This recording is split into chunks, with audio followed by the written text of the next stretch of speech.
Well, hello and welcome to the Event Marketers Toolbox. How are you today, folks? I am Chris Dunn. I'm with BlueHive Exhibits, and I've got a couple of fantastic creative folks that happen to be from BlueHive with me here today. So my oftentimes co-host, Dana Esposito, is joined. Hey, Dana, how's it going? Good. How you doing, Chris? I'm good. Tell us a little bit about yourself for folks who don't know you already. I feel like people are sick of seeing me. But I've been in the industry 30 years. I've been at Blue Hive 3 years in exhibit design and creative leadership, corporate leadership. But the exciting part about today is that we're here with Finn Yonkers, who I've had the luxury of working with several times through my career, and I've learned a lot from him. So, Finn, could you tell us a little bit about yourself and your background? Absolutely. Great to be here, obviously. And I have 30 something, some unknown years in the industry. I'm a little different in that I started from the automotive industry. So there's a little tie in here that I'm going to be using throughout the day here. Awesome. There's a lot of similarities, but I think the main difference is with car styling, you're within the envelope of a brand, right? And we do the same thing with exhibits. Hmm. And with cars, it's a whole nother kind of tack because every part of that vehicle is that brand language. So when we go to an exhibit, we have a lot of the same kind of things happening, same parameters, limitations, excessive stuff, and we're all in the same room. So I think we're going to use that a lot to kind of relate to some things exhibit wise. But like I said, I've been around for a long time, learned a lot of things, worked with some great people, been happy enough to see the advent of digital technology and trade shows. I'm old enough to see that transition.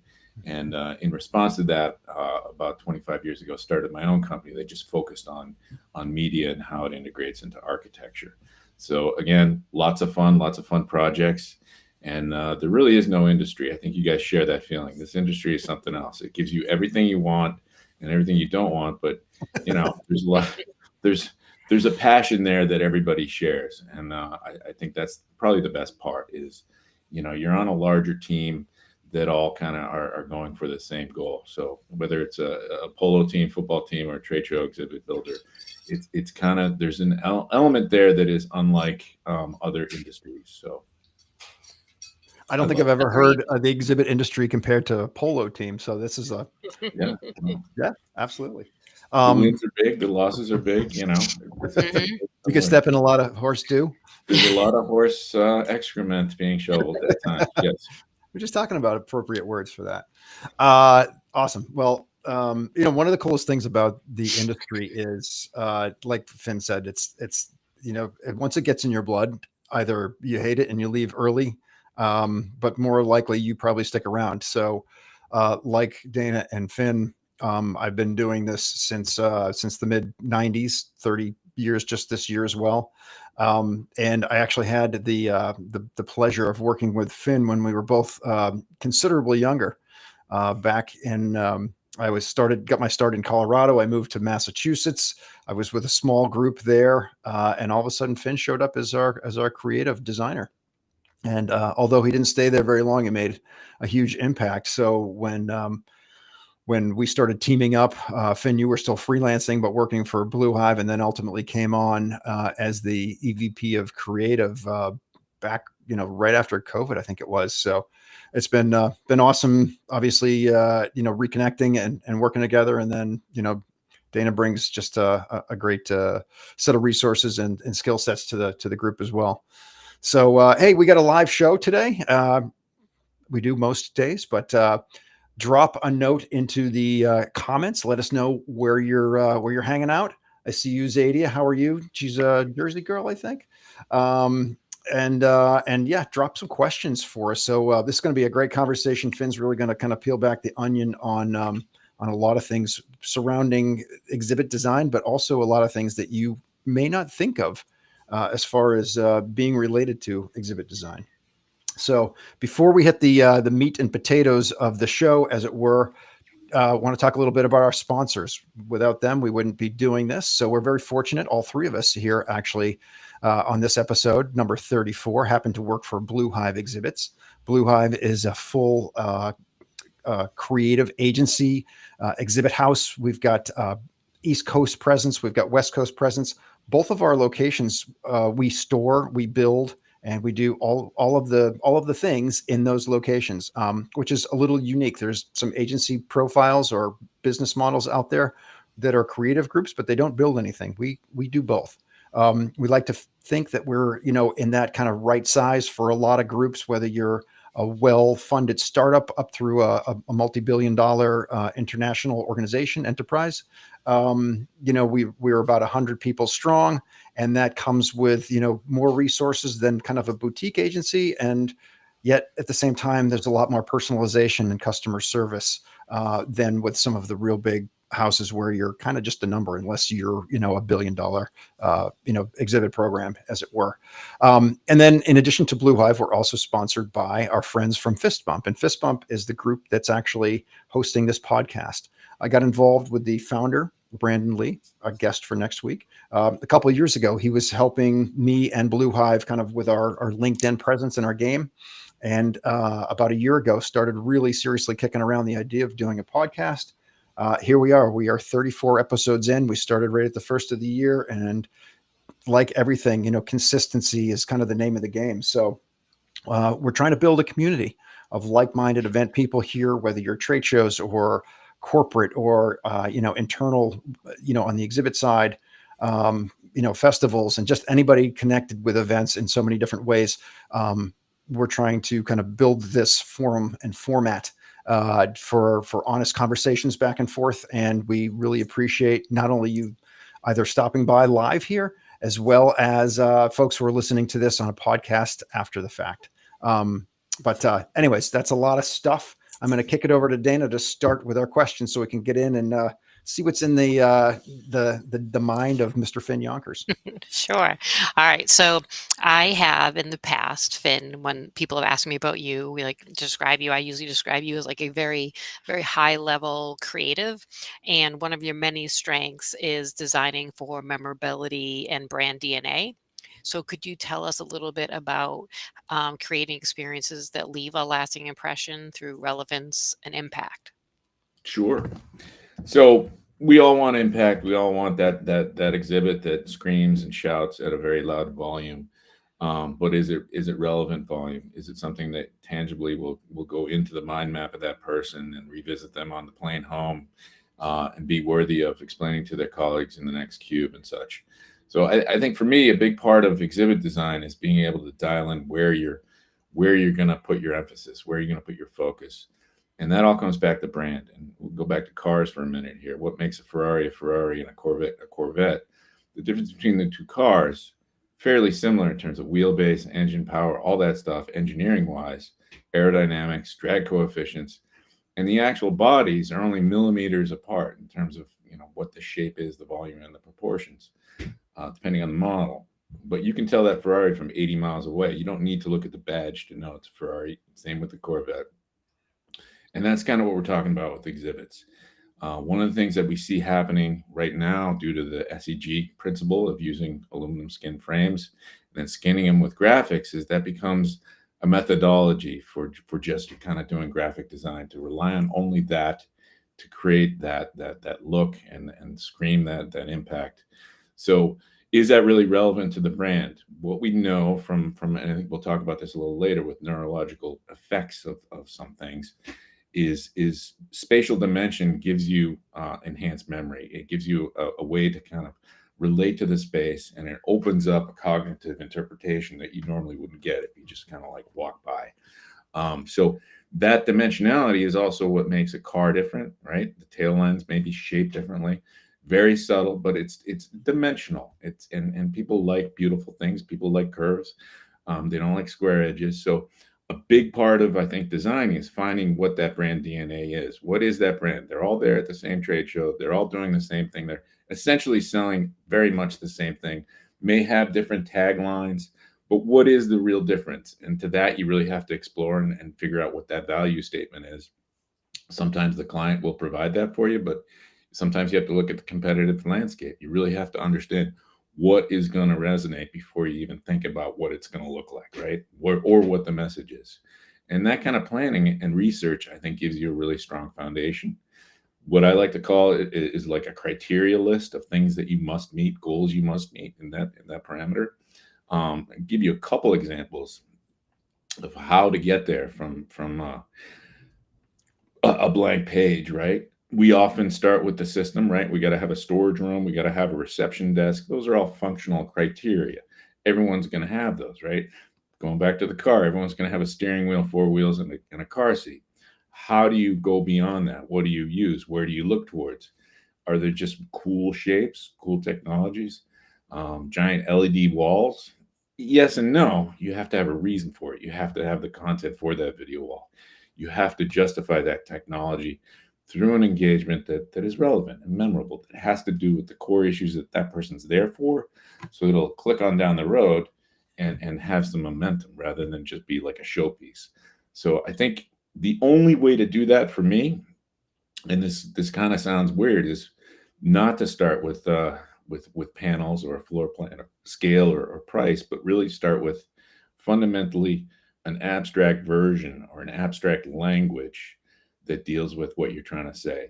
So a good example is a company called Biotechne, and they do a lot of life sciences. They do workflows, they do software, they do machines, instrumentation, and how those instruments work together. Bottom line is they have a lot of different brands that they buy, and then other people need to recognize those brands within that exhibit. They need that brand loyalty to continue, even though it's under a new umbrella. That being said, our solution started with the abstract, and we came up with some shapes. I came up with like a corkscrew shape that did two things. One, it related to the notion of innovation and always moving forward, inventing, but kind of the nature of the coil encapsulated all the brands inside it. So if you think about that from an abstract sense, it's not a trade show booth yet. It's just a visual metaphor for explaining exactly what's happening in that exhibit, so to speak. And that visual metaphor then has to be cultivated, turned into what you really need it to do. And I think that important first step is to kind of think abstractly and really delineate what your goals are, so you meet them. Hmm. Yeah. So you mentioned automotive a lot when you're talking, and I know you have, like you said, a lot of background, and you do some beautiful sketching and aerodynamic, just amazing renderings, even by hand. Never mind what you can do on the computer. But are there any other lessons from automotive styling applied to brand-driven exhibit design that you Oh, could tell us about? 100%. So just going back to the fundamentals of what a car is, right? All those things, technology has kind of equaled out engineering in cars, right? Depending on what category. So it's really all about the look. And the only thing that's holding back the look are two things. The physicality of the space, the humanoid, and how it relates to it. It, not being it, but he, she, or whatever. Point being is the end goal with an auto, and it starts with just sketching for a reason, because you're after a mood. And just like you would start to design a suit or a dress or anything else, it's an image builder for the person wearing it. Cars, I don't know if you know, are very similar to suits and dresses in the sense that you identify with that look as a person. You fit into that segment. So the feeling of generating a vibe, a feeling that relates to passion rather than information or any type of like marketing speak, that's fundamental. And I think the more that is generated organically, the better you have at hitting a home run, because whether people realize it or not, they're internalizing those things. Even if they're just the client who's about to build that exhibit, they're going to understand at that level more about why we're doing things, why there's certain things are shaped or colored or integrated with technology. So for those of you who are listening in, if you've never had a conversation with an exhibit designer that sounds like this, like you're probably talking to somebody on the junior level who's talking first about storage volumes and how many demo stations do you need and how many cabinets and so forth. So when you work with a professional like Finn, and certainly there's a number of great designers who are out there, you're digging really deep. You're starting not so much with the form and function. You're really diving into like what is the brand ethos, what is the brand look, feel, flavor, and DNA, and then trying to work backwards almost. So a couple of things. So Finn, I drive a Honda Civic. It's a newer one. It's got the better body style. But when I was a younger man, I would only, like a SUV, I had to drive that. And I have a 60-mile each way commute. So eventually I settled on a car that was economical. And I still think it looks relatively sporty, although I don't know that it's my true ethos. No, it looks like your daughter's car. I keep going, did you drive your daughter's car today? No, this is mine. Okay.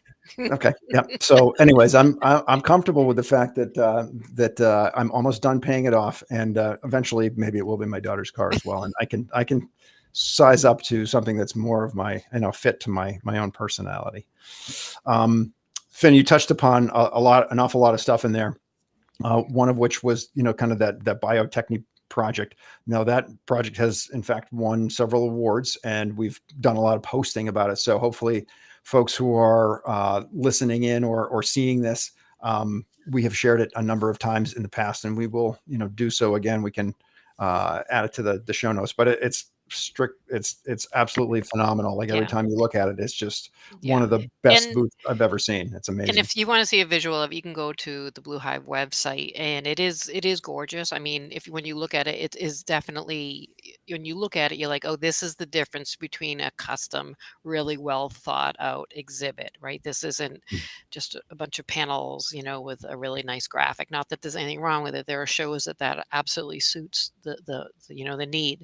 But this is definitely a gorgeous exhibit. And it's a large exhibit, but when you work with someone like a high-end designer, they're going to be asking you about your whole program, which is what someone like Finn does. It's not just that one and done. That large custom exhibit that you'll see on our website actually, although it's custom, breaks down. It's custom modular and works at many other different smaller sizes. So he still has beautiful impact in a big booth and a smaller booth. And it takes, a special type of talent to really be able to make those type of things happen for you as well. Yeah, fantastic. I want to bring up another one of your designs, which I think resonates. And again, we're going to ask the audience to kind of, either draw upon some examples which you can find on our website, or just, kind of be open to Finn maybe painting the picture. So you designed a booth for a diabetes company called Tandem. Kind of really important to me, as my daughter is diabetic, probably the daughter who owns that car, right? That isn't her car. But she's a diabetic. And she wears a Tandem pump. So when we actually landed Tandem as a customer several years ago, that was a huge win for us. It was a market that we weren't in. And you designed a booth, and it's been out in the market. It's gone to dozens of shows. There's basically the same version of that lives in the US, and another version that lives in Europe. So the booth continues to just be timeless.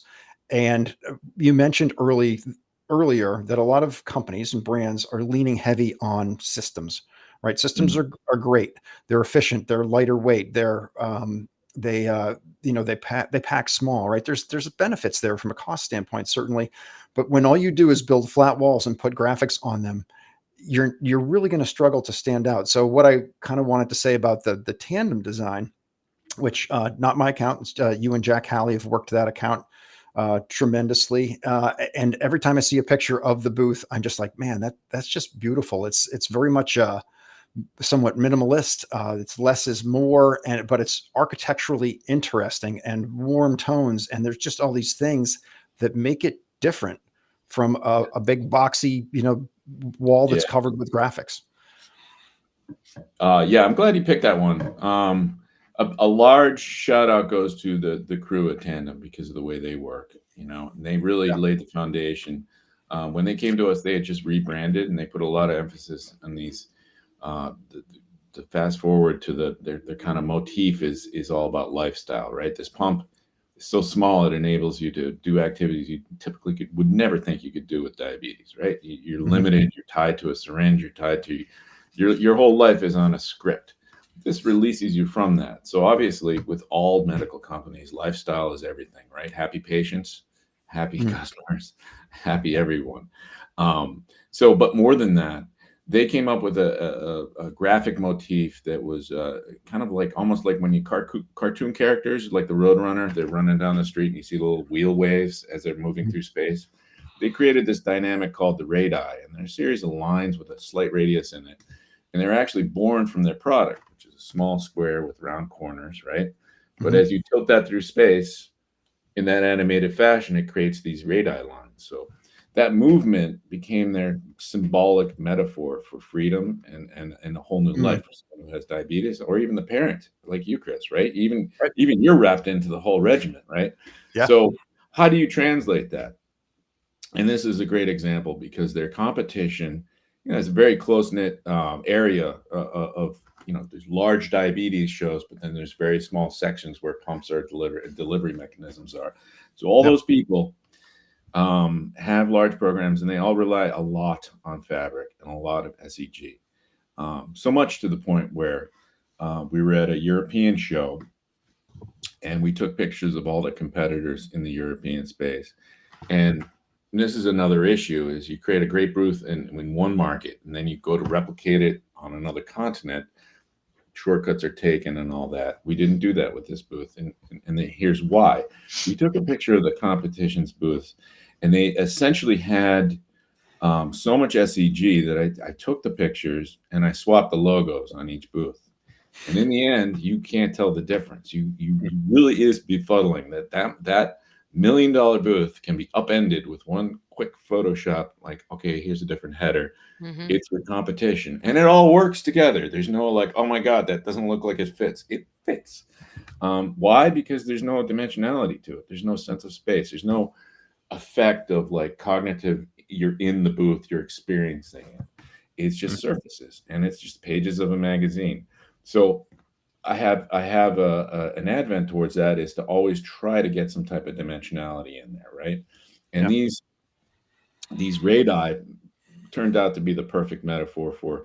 We created a wooden alcove and used them as like the basis for some architecture, and it really kind of like came together because of the visual language of their product as well. Everything in their branding campaign came from the product. So in the end, the product looked like the booth, and it was all designed for it in one harmonious environment. And because you see that all at once, you look at the booth and you're like, wow, they really did a good job. And it's really just consistency, and it's treating everything. You can't just have like this really sexy counter and then have a regular kiosk. It doesn't Hmm. work that way. They all have to relate to one another. Again, going back to the car thing, if you look at a car, and this is going to be over the top here from a deep dive. If you look at a car, it is a volume comprised of surfaces. Each surface relates to one another, and how that volume changes in proportion, it's all based on the surface relationship. And the slightest movement in an accent or a millimeter of this of adding mass or retracting mass can make that volume be successful as an art piece, as a sculpture, as a car, or not. It can completely upend it. And I can cite several different cars that have been developed, and I hate to go back to this at this point, but what happens in the conceptual stage when the designer's drawing it, and then what happens in the manufacturing stage, they Hmm. have to put a number to it. The same thing happens. It gets watered down.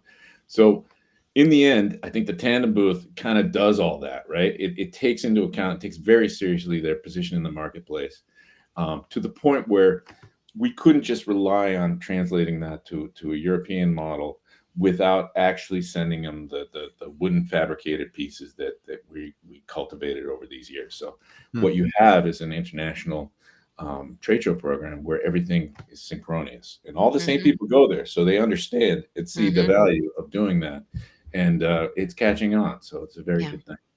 The one thing Tandem's a great booth, and again, I think it might be on our website if someone wants to get a visual of it. But one of the things I love about it is it's not like the booth is made out of a giant Tandem logo, right? It's got the flavor of the true brand and the meaning behind it and what it's solving for their end user. So if you were to take the logo out of the graphics for the Tandem exhibit, it still feels like a Tandem exhibit, even without any graphics on it, right?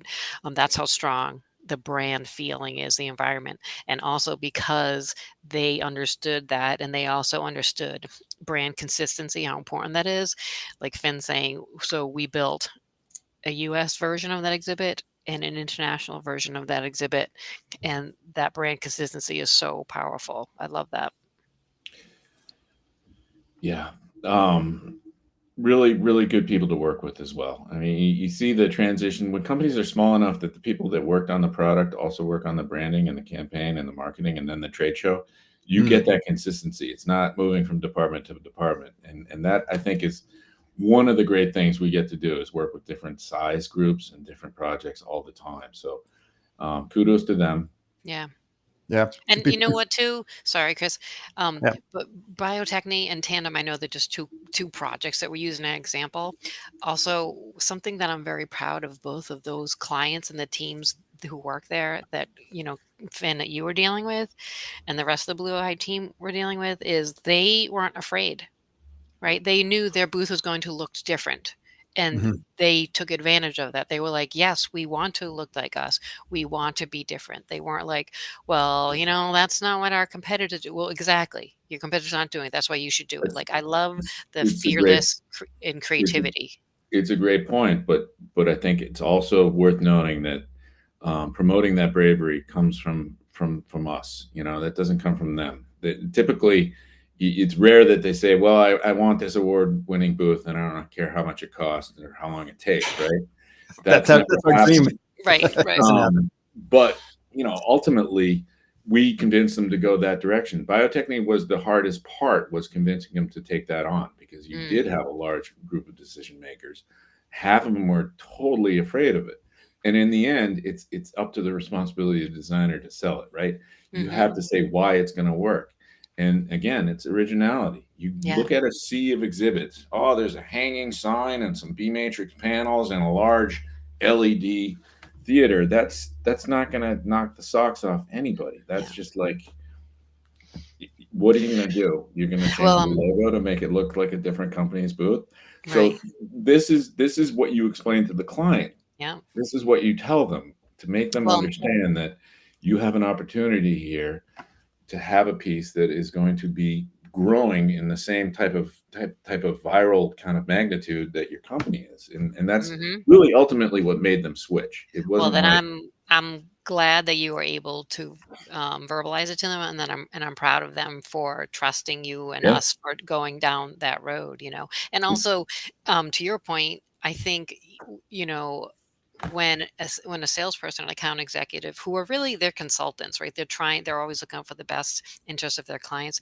If they say that some of this stuff to a client, the client might be thinking, oh, you're just trying to get me to spend money or spend more money or something. When a designer says it, I believe for some reason, the client understands that the designer is still going to try to watch their budget, right? But they're looking at a much bigger picture. They're trying to serve for the client. It's not necessarily like we're just trying to waste money. No, we're trying to give you the best end result and carve a path to success for you. So one of my most favorite professional experiences was with NEC, and I did a whole bunch of trade show booths for them in the handheld wireless industry.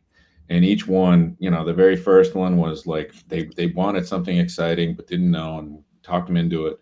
And by the third booth, they were like, well, they actually came to our facility, and the guy, Jose, wonderful man, he looks right at me. He's like, we don't know what to do. We're asking you because of what you've done for us. We want to know exactly how to do this. And what would you do in this case if you had no handcuffs? So that kind of like customer relationship is what we're all about. I think the client. Oh my God. So sorry.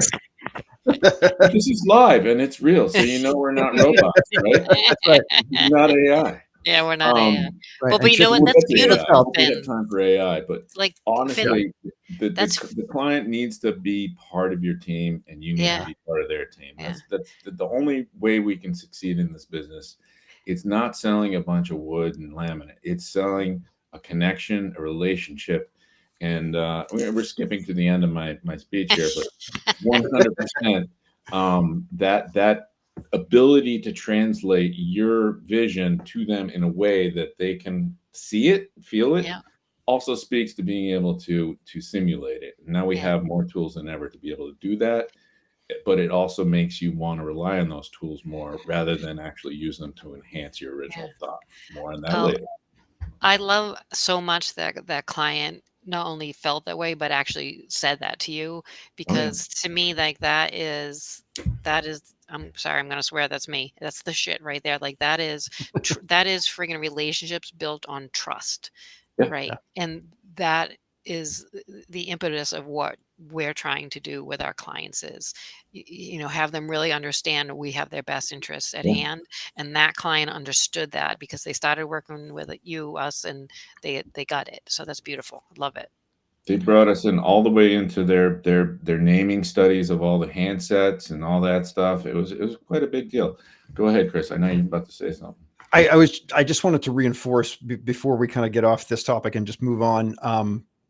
As a client, as the owner of that exhibit, of that future exhibit that hasn't happened yet, the best results will come from exactly what Finn and Dana are saying. Work with your exhibit house, understand your goals and your challenges, and push them. The best exhibits, we've got one on the floor right now for a wonderful client of ours, Veterinary Emergency Group. Love them. Love them. They push us. We come to the table with what we think is a great design, and they're like, that's nice. How about this? How about that? And they continue to push us. And the product that ends up on that trade show floor is that much better when we're not that we're trying to settle, but sometimes we don't know when we're done and the client just keeps pushing. Sometimes it can be challenging, but you end up with a really great product. And obviously it's done in a way that's mutually respectful back and forth. Right. So when And I say they're one of those clients that I would term as fearless. They're like, yeah, they know who they are, they know who their brand is, they know who yep, they're trying to talk to and what they're trying to say to them. They come to the table knowing this stuff, and yeah, they're able to tell us and the designer, and they're able to achieve a lot that way. And their exhibits look so different than all their competitors and look so much like them. right. I love that they are fearless that way, and that they're not afraid to be creative. And their exhibit just recently won an award as well. Right. And when you say they know who they are and what they want, I will preface that by saying they don't know what the booth looks like.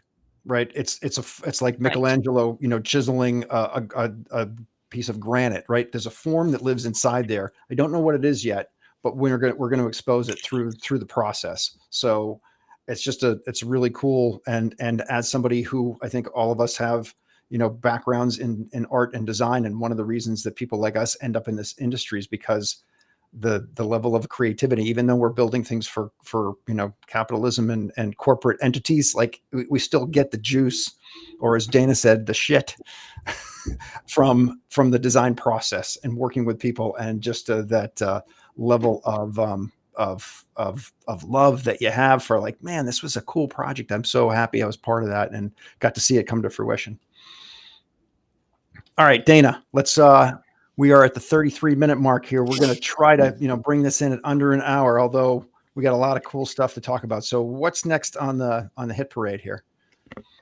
Okay, so we have a bunch of questions, and I'm poking around a little bit here. So, Finn, can you talk to us about engagement and the neurological impact, and different approaches to engagement for attendee perception on a neurological level? Yeah. So I'm going to preface this to say that I'm not a doctor or a neurologist. You do play one on TV, though. In fact, I rarely even know the doctor. Yeah. But there is, and this is really this is part of my own research in really for a project and enhancing kind of the notion of what engagements are, right? We have all these different engagements that we use, standards, if you will. You've got a touch screen, you've got a large LED screen, you've got holograms, you've got theaters, right? Big theaters, small theaters. And they all contribute. They're all kind of a staple, right? Do we want a theater? We have a big message. And this is what kind of blew me away, is a lot of what we do as designers and producers instinctively, we do because they work. but we don't understand what's happening in the brain that makes it work, right? It actually, all this research for me has validated that what we're doing is right, but it's also opened up some other thoughts, right? I think I'll just touch on them because we don't want to be here all day. And yes, again, I'm going to have to look at some reference points for pronunciation. But one of the initial obvious ones is tactile discovery, right? So if you look at a touch screen, you're touching a touch screen as opposed to looking at a screen. That's a huge jump. Why is it more effective? Because you're involved, because you're engaged. But it actually it releases dopaminergic activity and episodic memory formation. How about that? That it basically it's encoding what's happening to you and what your brain is doing. Instead of just watching an interactive, as you're interacting, not only do you own it, are you using your senses more than one, right? But it's actually releasing stuff in your brain, and it's making your brain more susceptible to understanding stuff. So a couple tips on using a touchscreen: make the discovery process progressive. Don't give them everything at once. Make them dig for it, layers, layers, layers. That way you ensure that they're only, I call it the informational pyramid. They want to know the tip, or they want to know something down there. Let them do the work, right? The more they do it, the more they understand, the more they gain ownership of it. Human context, pair everything with patient stories relative to the people that are there. So you have an end goal to relate it to the human condition, whether it's a healthcare exhibit or anything else. 3D interaction. So you've got this touch screen. It's showing you a spin around of a blender or something, a car. If you can make the person be able to interact and control that spinning around rather than just viewing it, again, that registers that and makes them learn it more. So that even on a touch screen, if you use something called haptics, right? So when you touch a touch screen, something else happens on that and maybe even bounces your finger back a little. That's another next level. So we're kind of starting at the base level here. Just anything that stimulates that autonomic nervous system beyond just sitting there. Take it to the next step. We've got multi-surface view. So now we're dealing with space. We're not just looking at, and one of my pet peeves is you put a monitor on a wall, maybe a graphic behind it. It's a postage stamp. It doesn't relate to the graphic environment. It's yet another TV. It's so kind of 1982-ish, right? So that was exciting in 1982.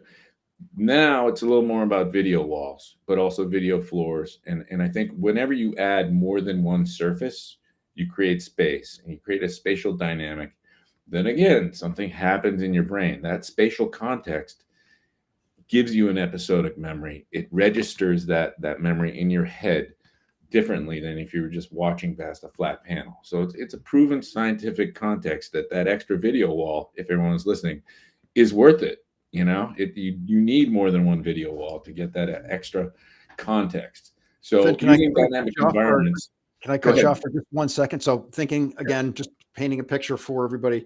We did a great project for Log Me In back in the day. It became they turned into Go-To, but they had a giant video wall, and we actually pitched them on doing a video floor. And at the end of the day, it was a big number, right? So what you did as a value engineered piece is we went with a high gloss black laminate on the floor, and that became such a reflective piece that all of a sudden they had 2 video walls when they only paid for 1. Yeah, and well, also the propping, right? So it was a beach scene when we actually put beach furniture on there. So you created more than just a diorama, if you will, but a space that you can delve into. And that's why we're at trade shows. It's a spatial thing. It's a tactile thing. It's a human connection thing. Has very little to do with how you deliver it. It's more what it is and on and on. So, you know, Zadia, thanks for all the comments here. We're speaking her love language right now. She's one of our super listeners and a video professional as well. So she's loving this for sure.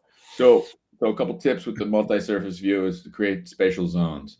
So if you're highlighting a product, right, you then can embellish the environment around it to support it in such a way that makes it 10 million times more exciting than just the product, right? You can control how much ambient entertainment is supporting that element.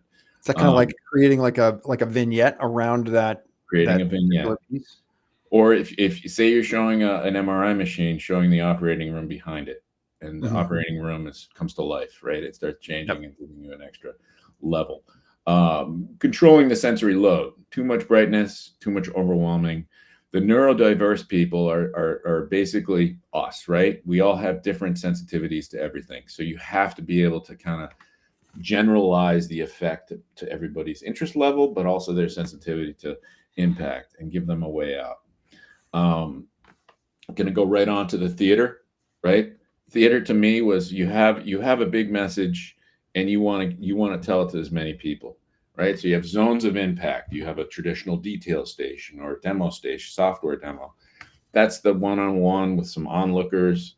You get a detailed, but to get them to the demo station, a large theater that announces the product and gives you like a 15-minute, intense, like supercharged kind of message. You can walk away from that, and you've reached a lot of people. One client, Adobe, I worked with a lot. They relied on that gigantic theater. That was their wheelhouse, right? They had everybody in there, and because it was a theater, you get a lot of quick dialogue, you get a lot of information, and on and on. And I thought that was the only reason. Well, it's not the only reason. Turns out, because we're humans, we enjoy being around humans and sharing things. So when you're next to someone and in a crowd of people, and you see something gigantic happening on the screen, there's a shared relationship that you have, and it happens in your brain at a neurological level, whether you know it or not. You're now partners with those people. So that sharing gives you all these other factors, right? Mhm. They call it neural synchrony, where everyone's kind of like on the same page. It triggers the actual limbic system, which again, it's just releasing a chemical in your brain. And that gives you a stronger consolidation of information. It actually tells your brain, hey, this is really important. I'm going to place it here in this storage closet to get it later, right? Instead of like, wow, that was great, I don't remember it. The overall effect, I think, is that you get a whole bunch of people in one area sharing that feeling, and that's reinforcing that feeling, whether it's a vibe or a sound or anything. The storytelling activation really gets everybody to synchronize, and then the diverse. I think the diversity of people watching it is critical to kind of think about, because you don't have, like, you might have a different expectation of a large theater experience than everybody else, and that really has to be taken into account, and you have to have that. And the last one kind of relates to this in the sense that whenever you have a theater experience or an acute demo or an immersive experience, decompression. If you have a lounge in your booth, you're doing a very smart thing. It's not just for people to take a break. You need your brain to kind of have that quiet time to register everything you need, everything you just learned, everything you just saw. So if you have a place like that in your booth, it's tremendous in terms of enhancing the memorability of the information that you're trying to give to people, because they sit there and process it, right? So it involves the parasympathetic nervous system and lowers the heart rate, increases blood pressure, or lowers blood pressure, cortisol levels, and physiologically supports your brain in terms of being able to process stuff. So if you're walking, your brain's focusing on, I got to move this leg here, this, that, and the other thing. I got to focus on the heart beating. Take that all out of the equation. What are you focusing on? You're focusing on the movie you just watched. And because your brain is kind of like in that mode, that is going to reach you better, right? So decompression space is very important. Soft sensory input in these spaces, very important. Natural lighting that moves with you, maybe. Guided reflection prompts. Okay, so this is like, maybe you have a screen in there that reviews what you just saw and prompts you to kind of reflect in a certain way. Different ways to kind of express yourself, whether you want to take notes, draw, or move, or kind of deal with a monitor. And then an accessibility area in terms of, no, never mind. I'm going to leave that one out. It's too complex. But I think we've had enough of the neuro. You guys had Yeah. enough of the neuro? Well, that's awesome because for people to understand that there's legitimate reason why we suggest and do a lot of things that we do as designers. It's not just to make something look pretty. There's so much involved in strategy, communication, education, because we want people to, we want that content to become something they've learned, right? So it was worth it. So can you talk to us a little bit about, because I'm trying to be sensitive to time, can you talk to us a little bit about like future trends and technology? Yeah. So I'm just going to start with a kind of a generalized rant on AI. So we're right now in a they call it narrow AI. It's essentially a search engine, right? It gives you access to all the information in the world, and all these tools have come out to help you in your job, make you better, as long as it's you being original and you're not using it to write or come up with ideas or anything else, right? So that's where we are now. Whether it's a good place or not, there's something happening in terms of tools that help you, right? There's a lot of car industry. There's drawing programs because cars are designed with drawing, right? Like fashion sketches. So there's programs that use AI. They'll take that sketch and turn it into a realistic photo, and it's really quite amazing what they've done. And it's because they have the horsepower behind the automotive industry to get there. Our industry is not there, but there's several tools that you can use to enhance what you're doing in terms of being more productive on any level, in any position within our paradigm. I think what's going to be interesting when AI gets to the next level, general AI, and that's where it develops cognitive thought, and that's the scary one everyone's afraid of. And you talk about this with an AI engineer, they're like, it's going to happen next week, and right after it gets to that point, it's going to be able to like develop itself into the Terminator. I had an old friend who works for the Harvard Business Review. She basically said that among the scholars in AI, they think this is probably 10 years off, and there's a lot of fanfare that this is we're going to have robots do all this stuff for us. They're just tools right now. They're just research tools. And if you rely too much on those tools, they become kind of a generic person, a generic version of you, because it's really just searching for the entire planet and making everybody else like you and you like everybody else. So going back to the car analogy, there's your Honda, there's your Jeep. A Camry is the same way. You take the label off a Camry, you're going to have a hard time finding that in the airport parking lot, right? So that's the result of AI. It's just homogenous, like solving a problem. And I think we have to, as a culture, be kind of sensitive to that. And I think it came out yesterday on various news agencies that 95% of the AI enterprise solution apps that have come across in the past year have doomed, failed, and are going out of business. So, let's be careful about AI. Let's use it in the right ways. There's nothing worse than a designer using prompts to create a design, because then you're really not thinking, you're just prompting. You're not sketching, you're not doing the deep thought necessary to get there. So yeah, that's one of the trends I think I just wanted to have a personal event on. But I think we're going to have a lot more immersive virtual reality experiences.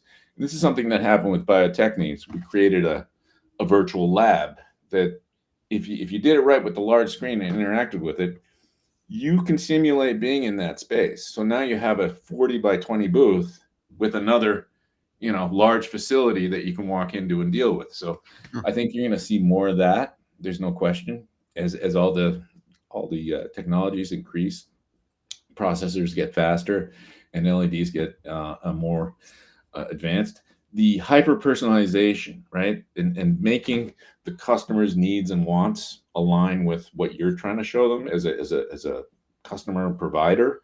So I'm Bose or I'm NEC. What that person walking up to that trade show from the aisle, how do we identify what they want to see and how to talk to them? We're going to be able to do that, have that conversation before they even get to the booth, right? And when they get to the booth, we're going to have a greater understanding of what they might want to see on that screen. And maybe the screen will call up something specific to their personal experience or needs and wants based on all the energy being put into people's data. Sustainable and circular design, we know that's going to dominate. That has to happen. And I think it has to go beyond just the zero waste goal and using and reusing aluminum panels, for example. We need to look at different materials and different ways of getting stuff to places. I think that's one of the biggest kind of opportunities, is the transportation effect. Hybrid, and they call them phygital. This is physical and digital mediums. Mhm. And so this is really an idea that is not new. During COVID, we had a lot of virtual trade shows. Another thing that kind of relates to this is the virtual twin, where companies will create a digital persona that mimics you in every way in order to teach and verify things to you. That, along with this notion of having this virtual entity, so you can visit a trade show, and we did this years ago with Amgen, where we'd have a kiosk, and you could actually, as an attendee of the show, contact a nurse and invite them to the show and celebrate their presence in it. And more of that, I think, is going to happen, where you may be remote, but you're there a little more in detail through the holographic technology and everything else that we have going on and coming. The holograms are going to be big. Drones are going to be big. This is my own personal thing, is right now the drones themselves are limited by noise in their application, right? There's a lot of rules and laws. And I actually did a project years ago for Mauser Electronics. I designed the interior of this car. It was it was an autonomous car, and it was based on having a drone that would kind of fly in conjunction with you and spy on you. And they kind of give you the opportunity to like look at the surroundings instead of just driving the car. That whole theory was kibosh. Look at a lot of people like, oh, the regulations, you can never do that. Within a year, there were 5 production cars that had that as an offering. So the regulation thing, I can't take that seriously. You go to a trade show now, you still see drones during setup, but they're loud, they're annoying. The technology and how you can use a propeller and different types of propeller technologies, once they get quiet, you're going to see a lot more. I think there's no question about that. 10 years ago, MIT, they took a bunch of tiny little drones and they added string feeders to them. And they programmed them to be able to solve a problem and create a bridge between 2 points. So the drones had to, like, literally on their own, autonomously talk to each other, analyze these 2 surfaces, figure out how to build a bridge, and they would fly and weave and build that bridge all on their own. So not the size of the drone, but the intelligence behind bananas. it tells you. Yeah, and so think about like waking up in the morning and just opening your mouth. Swarm of drones comes in and cleans your teeth and flies anywhere else. That's probably not going to happen. But think about, in an exhibit, you have stuff that moves, right? I was at CES one year, and LG had a display that involved moving plasma screens. That's how long ago this was. Mm-hmm. They would move and grow and build. That movement is everything. Your eye sees it and you want to look at it and it draws you in. It's a big important factor, whether it's video or an actual element that's moving. So when we see like a kiosk panel that may slightly rotate to face you, right, to follow you or say something and recognize who you are and why you're there, those are all things that I see coming. I mean, imagine a little screen. We already have these drone screens. Imagine one in your booth that kind of like has your face on it because you're remote and you're flying through the booth just like you're there, and you're interacting with people just like you're there. Like the Office episode where Michael Scott was on a Roomba with an iPad. That may happen, you know. That I think is where we have room to really innovate. I think everything's usually static and we go by the norms. I think when you start to see more robotics, more autonomy, and more of these power devices that have the ability to connect and relate, then you're going to have someone behind that's relating. So you might be at a trade show, but not be looking at a screen. You might actually be able to like pick up a pamphlet. Who knows? Those are the kind of things that I'm excited for. What I'm not excited for is just what AI does. It takes that human condition and it kind of waters down what makes you original, what your thinking is, and also your execution is. So it's kind of careful what you wish for a situation, but it's very exciting. These next few years are going to be very, very exciting. Agreed. Awesome. Well, I can honestly say episode 34 was a little bit more of a glimpse of the future than I think we've had. We talk with a lot of different folks who are experts in their own areas, but Finn, you've really pulled back the curtain a little bit and shown us when you have a designer of your ilk, you're just thinking about things that so many others aren't, with regards to the neurological effects and like what does the future of exhibiting really look like. So very cool stuff. So we're going to start to put a bow on it here. We're at 55 minutes. This has been a great chat. One of the things that we like to do here on the Toolbox is to basically kind of try to put a little bit of a bow on it.